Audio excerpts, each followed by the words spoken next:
Tadi Arab ini.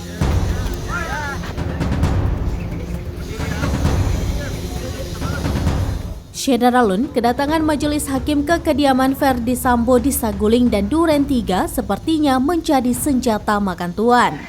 Sebelumnya, penasihat hukum Verdi Sambo mengajak majelis hakim untuk mengecek lokasi di 2 rumah mantan Kadif Propam itu, termasuk TKP pembunuhan Brigadir Nofriansyah Yosua Huta Barat.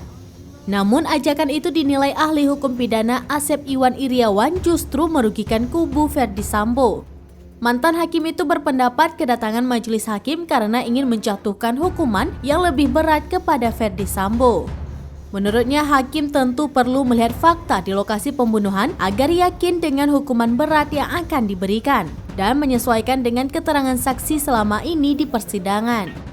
Salah satunya fakta mengenai lokasi penembakan yang tidak terlalu besar, sehingga penilaian jika ada terdakwa yang tidak melihat atau mendengar sangatlah tidak wajar.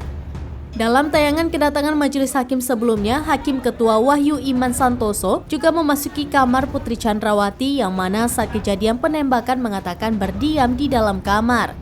Kondisi pintu kamar diakui Putri tertutup setengah saat itu, dan Hakim Wahyu juga mengecek langsung kondisi kamar, juga pintu didampingi jaksa penuntut umum.